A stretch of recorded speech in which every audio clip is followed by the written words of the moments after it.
최근 대한민국의 차세대 전투기 KF-21 보라매에 관심이 있는 나라가 있어 이야기해보려 합니다.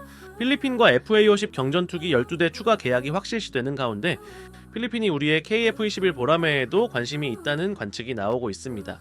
자, 과연 KF-21이 필리핀에 수출될 가능성이 있을까요? 오늘 그 가능성에 대해 이야기해보겠습니다.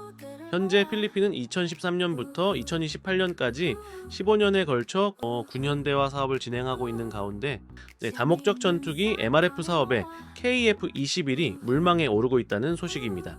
FA-50 블록 20 도입 사업은 MRF 획득 사업을 대체하는 것이 아니며 2013년 개정된 AFP 현대화 프로그램이 구상된 이래 필리핀 공군의 계획입니다. 그러니까 FA-50 12대에는 애초에 24대를 도입할 예정이었지만 예산 문제로 12대씩 두 번에 거쳐 이번에 추가해서 12대를 상엇이라는 이야기가 됩니다. 자, LRF 사업은 살아있어 여기에 2024년 초반까지는 F-16 바이퍼를 원하는 눈치였지만 KF-21의 양산화 시기가 가까워지면서 작년 말부터 KF-21과 F-16 바이퍼를 비교해봐야 된다라는 의견이 대두되고 있는 실정입니다. 다목적 전투기 도입 사업인 MRF 사업은 기존 FA-50 경전투기의 한계를 극복할 수 있는 차세대 전투기 도입을 위한 중요한 사업으로 필리핀 공군이 현재 운용 중인 FA-50 경공격기로는 본격적인 공중 우세 임무 수행에는 한계가 있어 더 강력한 성능의 다목적 전투기 도입을 검토하고 있으며 KF-21이 그 대안으로 떠오르고 있습니다. 얼마 전 필리핀 공군의 FA-50이 추락하는 사고가 발생했습니다. 일반적으로 사고가 발생하면 해당 기종의 신뢰도가 하락할 수 있지만 필리핀 공군은 FA-50 추가 도입을 거의 확실시하고 있습니다. 이는 대한민국 방산 제품의 신뢰도가 높다는 점을 방증하는 사례라고 볼 수 있습니다. 자, 필리핀 공군은 FA-50의 전반적인 운용 성과를 긍정적으로 평가하고 있으며 후속 기종으로 KF-21을 고려하는 것도 자연스러운 흐름입니다. 길이 약 17m, 항속거리 2500km, 최대 탑재량 7.7톤, 엔진은 쌍발에 총 44,000파운드이며 최대 속도 마하 1.8, 그리고 A사 레이더를 탑재하고 있죠. 거기다 KF-21은 현존하는 첨단 센서들을 모두 갖추고 있으며 4.5세대로 분류하는 이유는 레이더에 탐지되기 때문인데 실제로는 스텔스 전투기와 유사한 외형을 가지고 있습니다.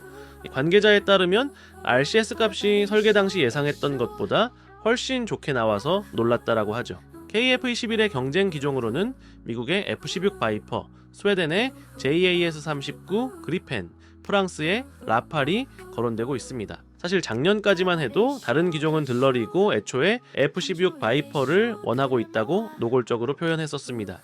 후속으로 F-16 바이퍼가 물망에 오르고 있지만 지금 F-16 바이퍼 번호표를 받는다면 2030년이 넘어가기 때문에 비슷한 가격이면은 좀 더 진보된 전투기 그리고 진보할 가능성이 있는 기체를 찾고 있었습니다.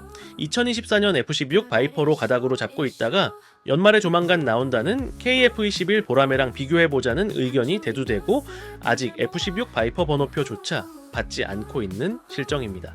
2016년부터 도입한 FA-50 경전투기에 대한 숙련도를 쌓아 하이 앤 로우 믹스 전투기를 염두해 KF-21 보라매를 선택할 가능성이 높은 것으로 알려져 있는데 그동안 F-50 전투기는 F-16 기종과 유사성을 마케팅 전략으로 수출을 했지만 오히려 FA-50에서 KF-21 보라매로 넘어가는 과정에서 F-16이 껴버리는 모양새가 되어 청출어람이라는 생각도 들고 걱정도 되는 실정입니다.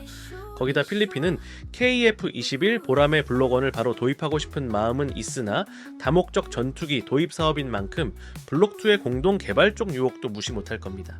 KF-21 보라매는 대한민국과 인도네시아가 공동 개발 중인 차세대 전투기입니만 인도네시아가 분담금 납부를 지속적으로 지연하여 2024년 8월 16일 방위사업청은 인도네시아의 분담금을 기존 1조 6천억 원에서 6천억 원으로 조정하는 방안을 최종 승인했습니다. 이로 인해 인도네시아에 대한 기술 이전 규모도 축소될 예정입니다. 이러한 상황은 필리핀 정부가 KF-21 도입을 고려할 때 중요한 참고 사항이 될 수 있습니다.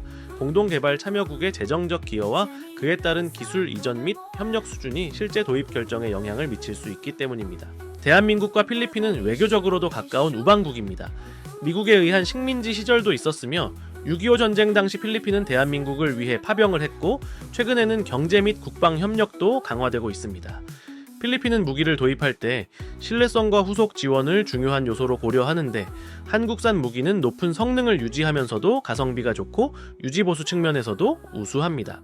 필리핀은 올해 초 400억 필리핀 페소 약 1조 250억 원 상당의 추가 계약을 위한 협상 운영 세칙 TOR을 승인했습니다.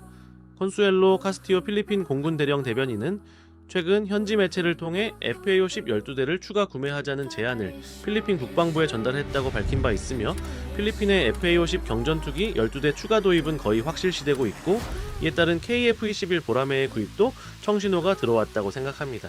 구독 부탁드리고요. 영상 시청 대단히 고맙습니다.